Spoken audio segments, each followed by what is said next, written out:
नमस्कार, आदाब। मैं सैयद तकवी। पिछले कुछ दिनों से मुख्यमंत्री श्री योगी आदित्यनाथ के द्वारा उर्दू भाषा को लेकर के और कठमुल्ला शब्द इस्तेमाल करने को लेकर के एक बवाल, एक हंगामा मचा हुआ है। उन्होंने किस संदर्भ में बात कही, ये उन्होंने वाजे नहीं किया। सामने आकर उनको बयान देना चाहिए था। कभी कभी इंसान जब किसी को संबोधित कर रहा होता है, जोश में होता है, तैश में होता है, कॉन्फिडेंस से भरा हुआ होता है, तो कहीं ना कहीं कभी ना कभी उसके मुंह से वो शब्द निकल जाते हैं जो शायद उस समय पर उसे नहीं कहने चाहिए। लेकिन तमाम बातों को देखते हुए एक बात ये भी ध्यान रखना चाहिए कि राजनीति में आलोचना का अपना एक जगह है, एक मकाम है, लेकिन आलोचना भी इस तरीके से होना चाहिए कि सम्मान को नहीं भूलना चाहिए, शब्दों के चयन पर ध्यान देना चाहिए। अगर मुख्यमंत्री योगी आदित्यनाथ के द्वारा कोई बात ऐसी कही गई है जो गलत समझी जा रही है, जिन शब्दों का इस्तेमाल नहीं होना चाहिए था, तो ऐसे में अगर उनकी आलोचना की जा रही है तो ये सोच के की जाए कि वो प्रदेश के मुख्यमंत्री हैं। सबसे पहले उस शब्द की बात करते हैं जिसका इस्तेमाल किया गया, यानी वो शब्द कठमुल्ला।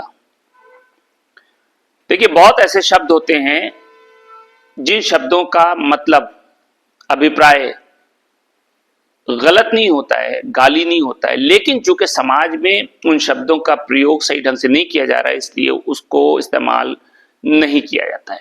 उसी में से एक शब्द है कठमुल्ला। इसका प्रयोग हिंदी में अलग अलग मतलब में किया जाता है और आमतौर पर एक निगेटिव या आलोचना करने के मतलब में लिया जाता है। ये शब्द जो है खास तौर से एक व्यक्ति या किसी की स्थिति को व्यक्त करने के लिए इस्तेमाल किया जाता है, जो किसी चीज से जूझ रहा हो या जिसे किसी दुविधा या उलझन में फंसा हुआ माना जाता है।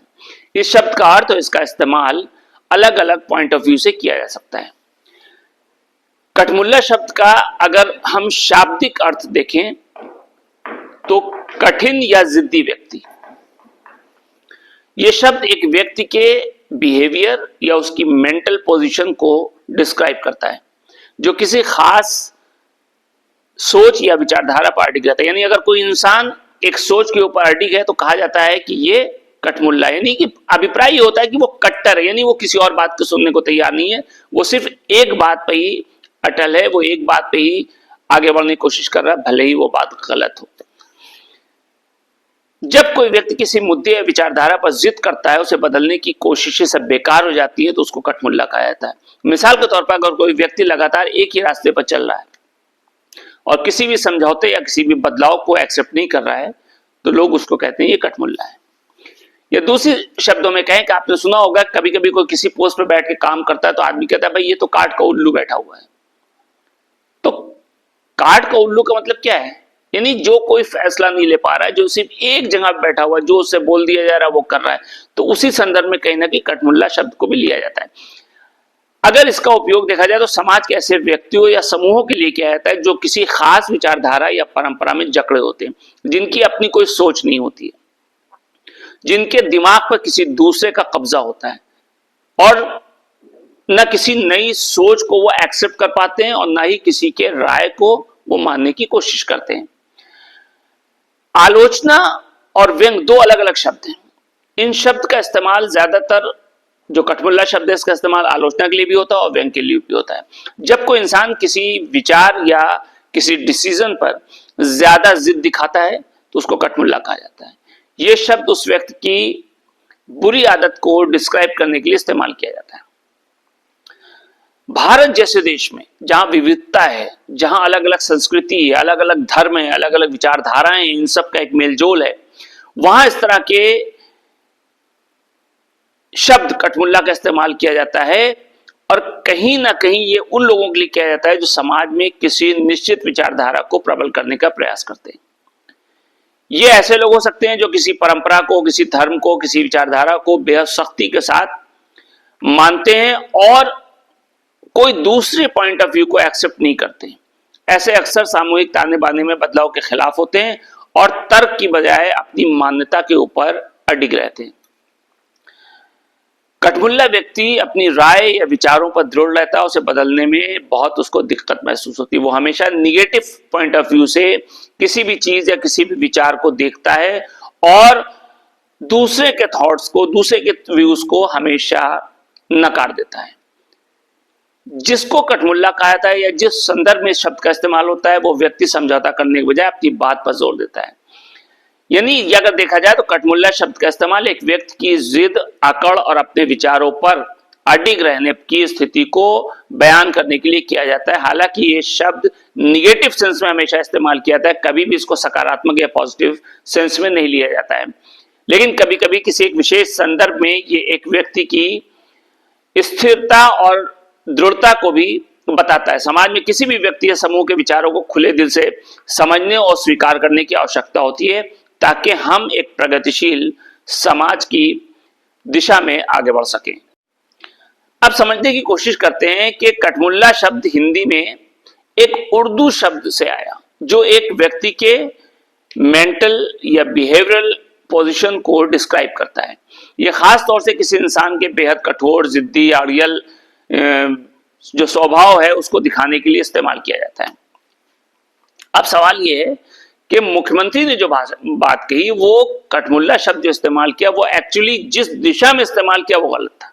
एक तो उन्होंने उर्दू शब्द का इस्तेमाल किया, उर्दू भाषा का, और दूसरी बात कि ये कहा कि उर्दू भाषा पढ़ने वाले पहले तो कहा कि उन्हें मौलवी बनाते, फिर कठमुल्ला, यानी कि कठमुल्ला और मौलवी दोनों शब्द को करीब लाने की कोशिश की, जबकि दोनों में जमीन और आसमान का शब्द है। मौलवी एक सम्मानजनक शब्द है, जिस तरीके से जब पढ़े लिखे लोगों को पंडित कहा जाता है, बहुत ही सम्मान के साथ इस शब्द को लिया जाता है, क्योंकि एक सम्मान के योग्य शब्द है पंडित, यानी बहुत ज्यादा पढ़ा लिखा हुआ। वैसे ही मौलवी का मतलब होता है बहुत ज्यादा पढ़ा लिखा, इंटेलेक्चुअल। लेकिन यहाँ पे मौलवी और कठमुल्ला दोनों शब्द को जोड़ करके कहीं ना कहीं विवाद खड़ा हो गया। बहरहाल अब हम देखते हैं कि जो कठमुल्ला, जिसके बारे में तब बवाल पैदा हुआ है, जिसको नहीं कहना चाहिए था, जो उन्होंने कह दिया, जिसको लेकर के इतने तमाम बवाल हैं, बातें चल रही हैं, आखिर उसके जैसे कितने शब्द समाज में ऐसे हैं जिसका इस्तेमाल होता है, जैसे जिद्दी, अड़ियल, कठोर, ये तमाम ऐसे शब्द हैं। यानी अगर कठोरता का मतलब क्या है कि किसी भी इंसान का दिल से सख्त होना, जो बगैर किसी के सहानुभूति के अपने विचार, अपनी थिंकिंग, अपने व्यूज पर हमेशा अडिग रहता है। कठमुल्ला का मतलब यही होता है, कठमुल्ला की तरह से ये भी किसी व्यक्ति के कठोर स्वभाव को ही व्यक्त करता है, लेकिन ये शब्द कहीं ना कहीं शारीरिक कठोरता को भी व्यक्त कर सकता है। दूसरे शब्द की बात करें, अड़ियल। अड़ियल क्या है? अक्सर आप सुबह ये भाई ये इंसान बड़ा अड़ियल है, यानी अड़ियल का मतलब क्या है? किसी को सुनता नहीं, सिर्फ अपनी बात करता है। वैसे ही ये इंसान कठमुल्ला टाइप का है, यानी किसी की नहीं सुनता है, सिर्फ जो उसके दिमाग में है बस वही है, जिसने भी उसका दिमाग में भर रखा उसी पे बात कर रहा है। अड़ियल व्यक्ति वो होता है जो किसी भी कंडीशन में अपने विचारों या आदतों से नहीं हिलता है, वो दूसरों की बातों को सुनने के बजाय अपने तरीके से ही चलने की कोशिश करता है। अड़ियल व्यक्ति को मनाना सबसे ज्यादा मुश्किल होता है, क्योंकि वो आसानी से समझाने या बदलने को तैयार नहीं होता है। कठमुल्ला शब्द का इस्तेमाल भी ऐसे ही व्यक्ति के लिए किया जाता है जो कि अच्छा नहीं माना जाता इन कंपैरिजन ऑफ अड़ियल। तीसरा है जिद्दी शब्द। जिद्दी भी हम इस्तेमाल करते हैं, इसका मतलब होता है कि जो अपनी ख्वाहिश को पूरी करने के लिए किसी भी हद तक जा सकता है, वो अपने काम या आदतों में बदलाव के लिए तैयार नहीं होता है, भले ही उसका काम गलत हो या किसी दूसरे इंसान को नुकसान हो रहा हो, लेकिन वो अपनी बात पे अडिग रहता है, तो कहा जाता है ये इंसान बहुत जिद्दी है। इस शब्द में भी कठमुल्ला के समान ही एक विशेष प्रकार का अडिग स्वभाव, यानी अपनी बात पे अड़े रहना और दूसरों की बात न मानने की जो प्रवृत्ति है वो दिखाई देती है। चौथा शब्द जटिल। जटिल व्यक्ति वो होता है जो किसी स्थिति या समस्या को अधिक जटिल बना देता है, यानी उसका जो दृष्टिकोण होता है, पॉइंट ऑफ व्यू होता है, उसको समझने में दिक्कत होती है और वो किसी सामान्य सॉल्यूशन को अपनाने के बजाय चीजों को और उलझा देता है।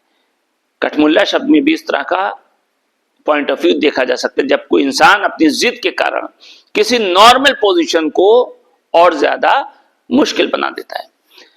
कठमुल्ला शब्द का इस्तेमाल जो है वो सिर्फ और सिर्फ व्यक्तिगत विशेषताओं को दर्शाने के लिए नहीं होता, बल्कि एक सामाजिक दृष्टिकोण भी रखता है।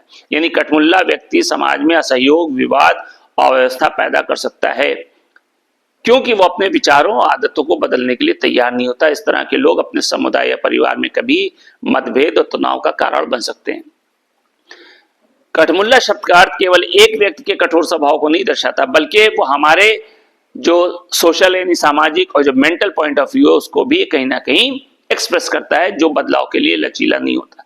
ऐसे व्यक्तियों से निपटने के लिए हमें पेशेंस चाहिए, समझदारी चाहिए, सहानुभूति चाहिए, तभी हम उनको समझ सकते हैं और उसके मन को बदल सकते हैं, ताकि समाज में एक संतुलन बना रहे।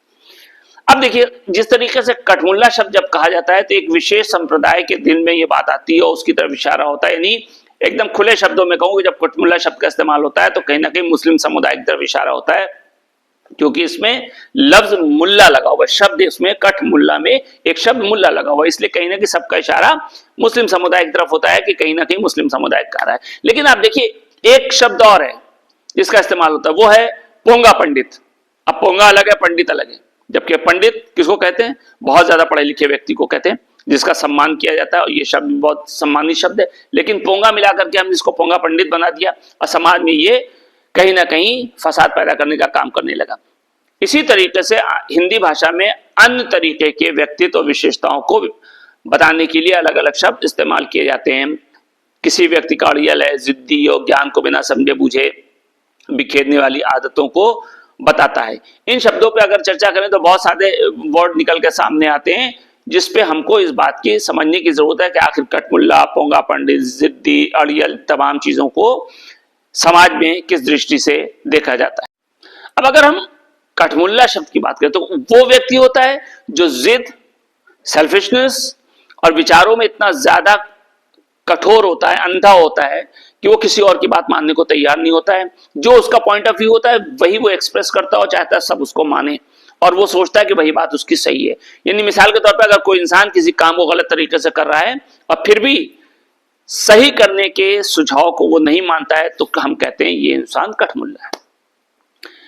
इसके जो इस तरह के लोग होते हैं, इसका समूह में बहुत असर पड़ता है, समाज पे बहुत असर पड़ता है, परेशानी होती है, क्योंकि वो दूसरी बातों को नहीं सुनते हैं, बजाय इसके कि वो अपने तरीके का इस्तेमाल करते हैं। वहीं दूसरी तरफ जिस शब्द का मैंने इस्तेमाल किया, पोंगा पंडित, ये शब्द उन लोगों के लिए कहा जाता है जो अपने ज्ञान या समझ को दूसरे के सामने जोर शोर से प्रस्तुत करते हैं, लेकिन उनकी बातें अधूरी होती हैं या बिना गहरी समझ के होती हैं। ये लोग दिखावा करने में माहिर होते हैं, लेकिन उनका ज्ञान जो होता है वो कहीं ना कहीं सुपरफिशियल यानी ऊपरी होता है, सतह के लेवल के होता है, डीपली उनके पास नॉलेज नहीं होती है। पोंगा पंडित शब्द में एक तरह का मजाक भी छिपा होता है, क्योंकि ये व्यक्ति को, इंसान को अपना अज्ञानी और दिखावा करने वाला बताता है। यानी मिसाल के तौर पे आपको उदाहरण दूं, अगर कोई इंसान धार्मिक या वैज्ञानिक मुद्दों पर बगैर नॉलेज के जो है वो लेक्चर दे रहा है, उपदेश दे रहा है, और वो केवल अपने ज्ञान का प्रदर्शन करने की जब कोशिश करता है तो उसको पोंगा पंडित कहा जाता है।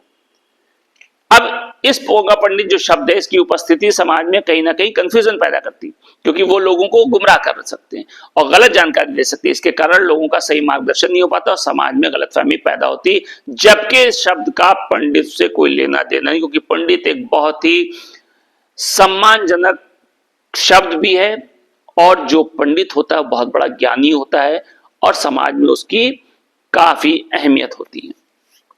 वहीं पे कुछ और शब्द, जैसे एक फालतू का तर्क है, ये भी वो तर्क होता है जो बगैर किसी ठोस आधार पर इंसान दे देता है, बगैर किसी तार्किक सोच के आधार पर वो अपने फैसले को दे देता है। तो इंसान क्या कहता है कि भाई ये फालतू के तर्क मत दो।